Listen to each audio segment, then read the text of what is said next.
Bienvenue à la réalité de la parentalité et je suis Danielle Baker.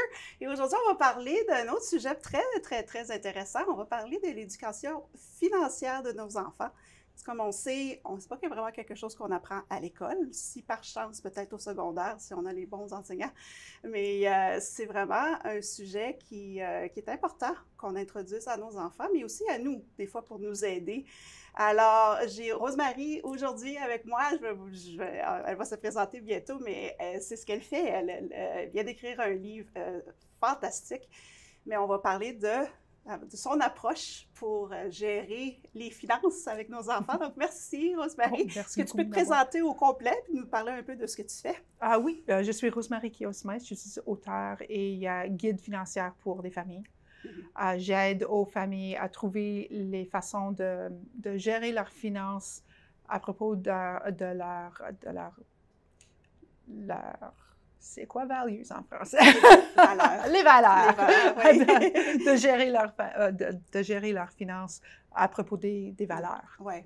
Ça, c'est très important, surtout les valeurs, parce qu'on en a parlé dans d'autres épisodes aussi, là, mais nos valeurs, ça inclut les finances également, et on montre l'exemple aux enfants. Donc, c'est un peu de ça qu'on va parler aujourd'hui. Et puis, on va commencer à poser les questions après la pause, mais c'est ça, on va avoir la chance de pouvoir parler vraiment de comment on peut aborder le sujet, quand c'est la bonne façon d'introduire, c'est à quel âge et tout ça. Et puis, on va pouvoir compléter après la pause. On se revoit bientôt.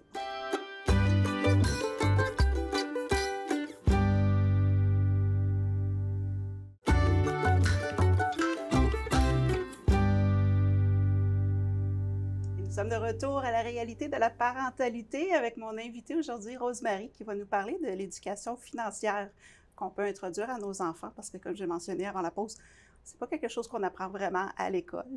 Donc, je pense que je voulais commencer vraiment avec la plus grande question, c'est est-ce qu'il y a un âge, à quel âge, quand et à quel moment qu'on devrait commencer de parler de finances, de budget, tout ça avec nos enfants? Le plus tôt possible. Oui. Aussitôt qu'on amène les enfants au magasin, on commence leur éducation financière. Okay. Donc, on a trouvé avec notre enfant que, Todd et moi, on ne fait pas du window shopping. On y va, on cherche ce qu'on veut, puis on part.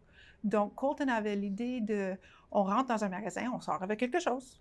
OK, ben oui. Ça ne faisait pas rien, quelque chose, juste quelque chose. Donc, il a commencé à avoir cette réaction d'aller dans un magasin. Donc, aussitôt que j'ai réalisé que ce moment était solide dans son cerveau, j'ai dit, OK, il faut le briser. Donc, j'ai commencé à rentrer dans les magasins inappropriés. Comme, j'ai besoin des jeans, on va aller chez Canadian Tire. OK. Oh, ils n'ont pas de jeans. OK, on part. Ben, maman n'a rien acheté. Oh, pas de problème, ils n'ont pas ce qu'on veut. Donc, on va aller quelque part d'autre. Ou aller chercher quelque chose qui était vraiment trop cher.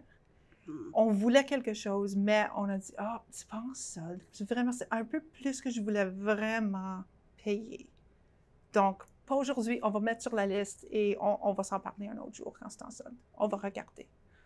Donc, on a eu la chance de changer un petit shopper à quelqu'un qui savait, non, seulement parce qu'on est dans un magasin, seulement parce qu'on a quelque chose dans les bras, on ne l'amène pas à la maison.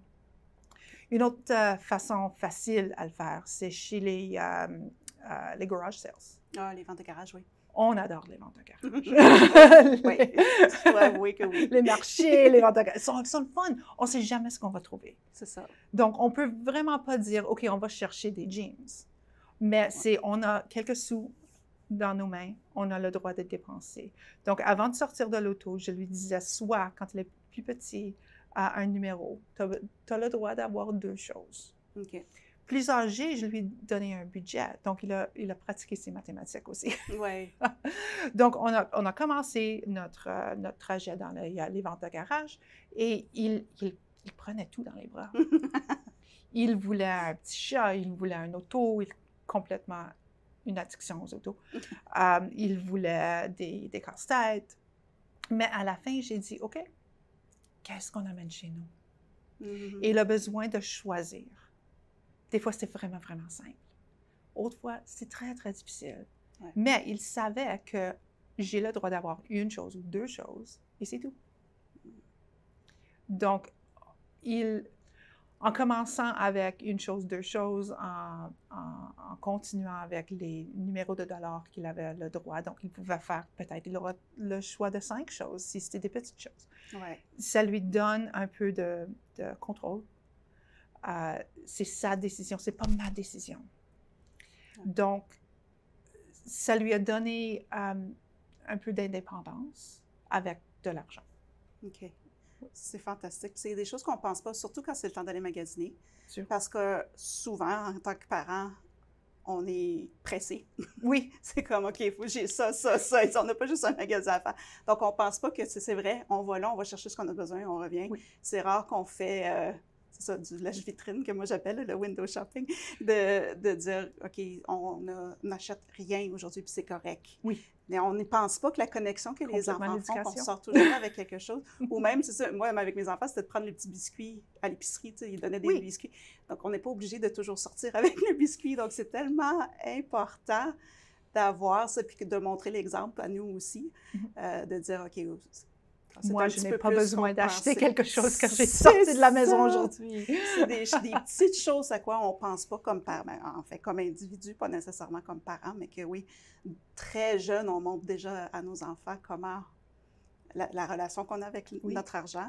Et puis, ça m'amène un peu à la prochaine question qui est, surtout que nous, on est d'une génération où on ne parlait pas de finances. On ne parle pas d'argent, on ne parle pas de politique, on ne parle pas de... Mais comment est-ce qu'on peut introduire les finances à nos enfants si on ne peut pas en parler? Alors, est-ce que c'est correct? Parce qu'il y a des parents qui se posent la question, est-ce qu'on peut parler de dette? Est-ce qu'on peut parler de budget? Alors, c'est quoi, toi, en tant que professionnel, c'est quoi ton point de vue là-dessus? Sûr. Oui. Il faut leur parler de tout. Si on ne les parle pas, comment est-ce qu'ils sont supposés de savoir quoi faire? C'est ça. On s'est trouvés en dette. Mm-hmm. J'ai commencé à l'université, ils me donnaient des cartes de crédit, j'avais accès à n'importe quoi que je voulais. Ouais. Et en ce moment, on a commencé notre dette. Donc, sans parler aux enfants, comme mes parents, c'est toujours le comptant. Il n'y avait pas de carte de crédit. Ouais. Donc, si l'argent n'était pas dans les poches, ils ne dépensaient pas l'argent. Et on n'avait pas beaucoup. Mm-hmm. Mais à un moment, je suis parent et j'ai plus d'argent que mes parents avec. Je voulais donner à mon enfant. Oui, c'est ça. Donc, ça commence un peu dur, mais aussitôt qu'on arrête puis on pense, un moment, je ne lui donne pas quelque chose de bon. Mm-hmm. Je fais une disservice en lui donnant tout ce qu'il demande. On ne l'aide pas du tout, c'est ça. Et les enfants, à peu près 10 ans, ils commencent à demander les prix des autos, les prix des maisons. Donc, il faut leur répondre. Oui. Colton m'a envoyé un YouTube que c'était un enfant, un ado qui, tout le monde lui disait, il faut que tu amasses de l'argent, il faut que tu travailles pour ton argent, il faut que tu as de l'argent dans tes comptes. Mm-hmm. Mais combien? Ah ben, combien est-ce que toi tu as dans tes comptes? Ah ben, on ne parle pas de ça. Uh-huh. Qu'est-ce que tu fais? Est-ce que ça paye bien ton job? Oh, on ne parle pas de ça. Et il n'a pas eu la chance de découvrir des réponses. Donc, à peu près, je crois que dans le petit short, là, c'était comme à 21, il était comme ici en dette et il ne savait rien. Donc, j'ai dit à Colton, c'est vrai, il faut toujours parler. Il faut te dire c'est quoi les pensions, c'est quoi les salaires, c'est quoi, qu'est-ce qu'on fait nous autres, comment ça coûtait notre maison, pour que tu puisses avoir une chance toi-même quand tu es plus vieux. Donc, on s'est assis, il a commencé à demander des questions, j'ai tout répondu. Mm-hmm. Quand mon époux est arrivé à la maison, mon enfant a dit, « Ben papa, c'est quoi ton salaire? » Papa lui a regardé et il dit, « On ne parle pas de ça. » J'ai dit, « Oui, dans cette maison, on en parle. » J'ai dit, « Papa, c'est quoi ton salaire? » Ouais. Je le savais, mais il faut que l'information vienne de la personne même. Right? Ouais. Donc, Todd me regarde. J'ai dit, si on ne parle pas, il ne saura rien. Donc, on a commencé une grande conversation. Une autre façon de commencer à parler des dettes, de l'argent, c'est Monopoly. Mhm.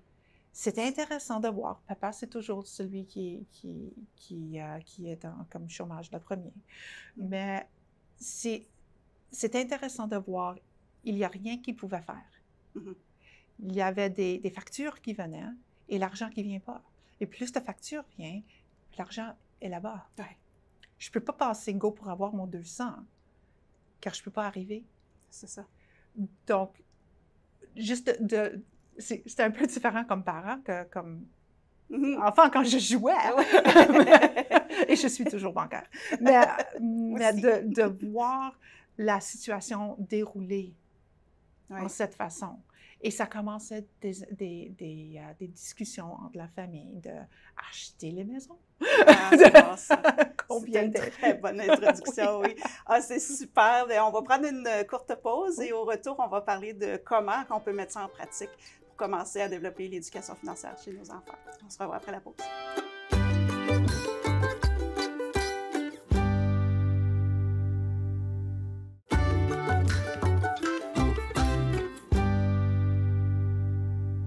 Et nous sommes de retour à la réalité de la parentalité avec mon invitée Rose-Marie et on parle évidemment d'éducation financière pour nos enfants. Avant la pause, on parlait d'un peu de c'est quand le temps de parler des finances avec nos enfants, comment l'adresser, puis tu nous as donné beaucoup de choses, mais j'aimerais passer, parce que ça c'est encore un sujet que les parents posent beaucoup de questions, c'est comment est-ce qu'on enseigne les économies, puis comment on gère nos achats avec notre propre argent. Moi, j'ai ça, surtout mes enfants sont, quand ils étaient rendus à l'adolescence, qui avaient leur premier emploi, puis de dire, bien, c'est mon argent. Je peux dépenser mon argent. Donc, essayer de dire, OK, il faudrait en mettre de côté.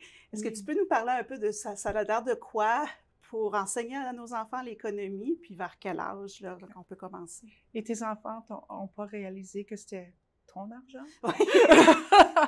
Ça sera un autre épisode. Au complet. Complet, oui. Donc, ça commence avec les tirelires. Les tirelires, oui. Donc, Colton avait 6 ans quand je lui ai donné ses premiers tirelires. J'ai dit, celui-ci, c'est pour les épargnes short term. OK, à court terme. Oui. À court terme. Et celui, c'est pour les épargnes à long terme. J'ai rien d'autre expliqué. OK. Et il a commencé avec on lui donnait de l'argent pour lire. Et Nana lui donnait de l'argent pour n'importe quoi. Donc, il prenait ses sous et il mettait un peu dans le long terme et le reste dans le court terme. Un peu dans le long, le reste dans le court. J'ai dit, OK, on attend. On a besoin d'avoir des rêves qui peuvent nous vraiment compléter. Oui. Mais il faut mettre de l'argent dans ces rêves. Donc, Colton, dis-moi. Qu'est-ce que ton argent de court terme? C'est pourquoi? Un auto. Comme un Hot Wheels, un RC, comme quoi? Non, un auto que je peux conduire. En 10 ans. Donc, c'est quoi tes épargnes de long terme? Ben, c'est une maison, maman. Okay. Donc, on a choisi d'introduire des tirelires d'extra. Donc, on avait pour le charcuterie poulet, on avait pour les vacances, on avait pour toutes sortes de choses qu'il voulait, son auto puis sa maison. Oui. Donc, il votait pour la vie qu'il voulait. Il votait pour les petites tirelires chaque fois qu'il a eu de l'argent. Donc, aussitôt que possible, on lui donne la possibilité de choisir ce qu'ils veulent. Mais il faut toujours avoir quelque chose de long terme. Des rêves, comme pour nous, peut-être c'est payer notre maison, right? Mais aussi, on espère des plus grosses rêves comme mon Harley était, puis tout ça. Mais à un moment, je lui ai donné... on était un peu plus tard avec les allocations que je pensais être, car on lui donnait de l'argent pour lire, on lui donnait de l'argent pour d'autres choses. Mais aussitôt que je lui ai parlé de son allocation, j'ai dit, on va commencer une allocation et c'est à toi de gérer ton argent. Okay.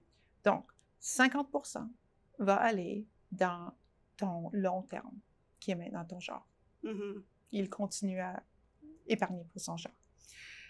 25% va aller dans une petite compte que maman n'achète pas des Nike pour elle. Ouais. Donc, si toi, tu veux avoir des choses comme des Nikes, c'est à toi de mettre l'argent extra. Ouais.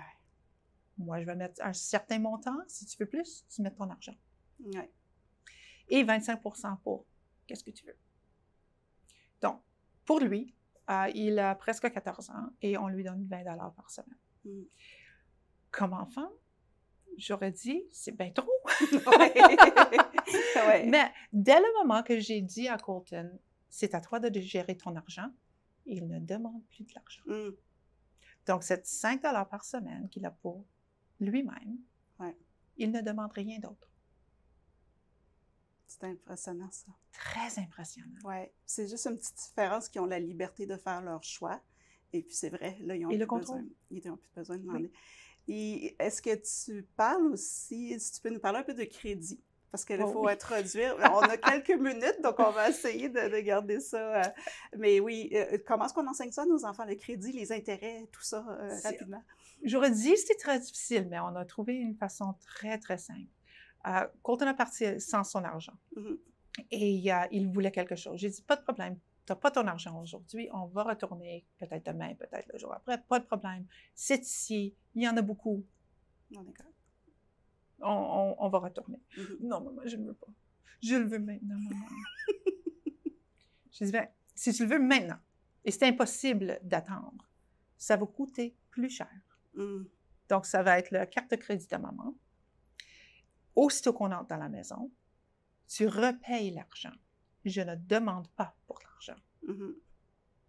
Et tu vas aussi me donner un peu plus d'extra.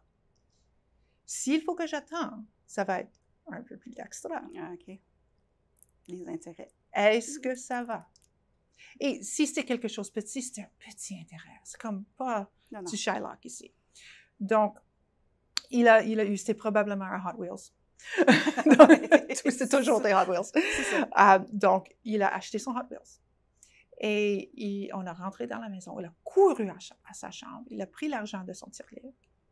Il a pris l'extra et il me l'a donné. Mais au magasin, il y avait quelqu'un qui me tournait pour dire « Tu ne vas pas vraiment chercher ton enfant à intérêt? » Mm. Je suis sûre que je vais le faire. Si je ne le fais pas, il ne va pas savoir c'est quoi. C'est ça. Mais maintenant, il le fait à moi. Oui, c'est ça. Oui, c'est ça. Il faut faire attention à ce qu'on apprend à nos enfants parce qu'ils vont le chercher après. Mais ça me fait plaisir. C'est une éducation comme ça qui fait que, justement, comme nous qui ont eu beaucoup de dettes parce que là, on nous donnait une carte de crédit sans explication, c'est là que ça vient. Donc, c'est fantastique. On va prendre une autre petite pause. Je pourrais parler de ça tout le temps, mais au retour, on va parler des petites choses qu'on pourrait faire dès aujourd'hui pour compléter l'éducation financière de nos enfants. On se revoit bientôt.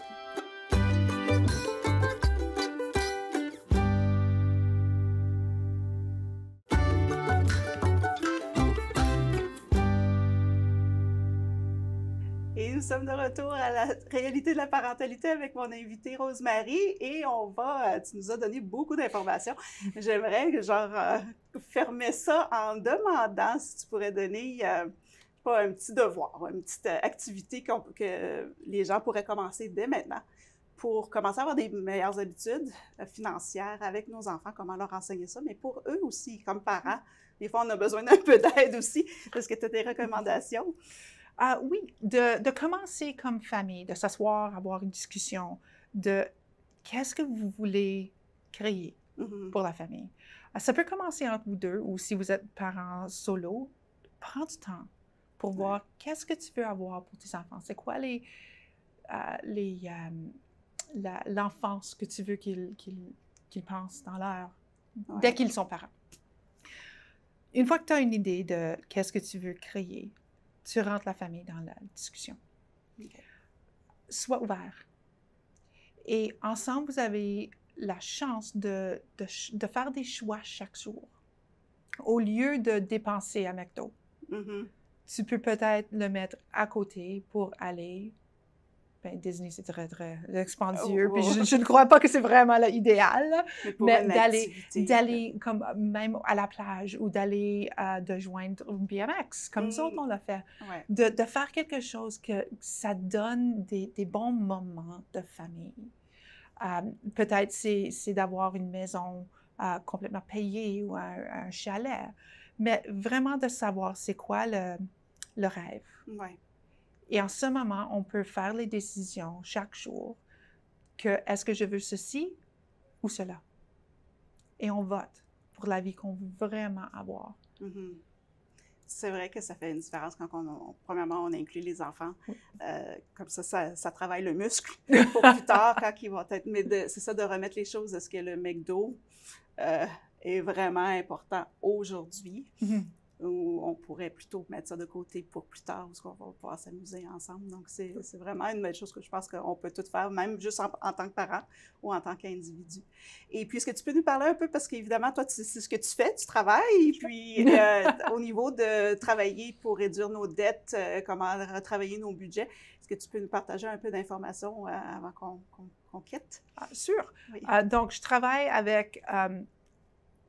peu de familles. Mm-hmm. J'aime pas avoir trop nombreuses de familles, car je veux vraiment être impliquée et être, pas en call, mais être ouverte pour des réponses. Ouais. Mais je fais aussi des choses plus grandes. Donc, au moment, je cherche 2 autres familles que je peux travailler avec.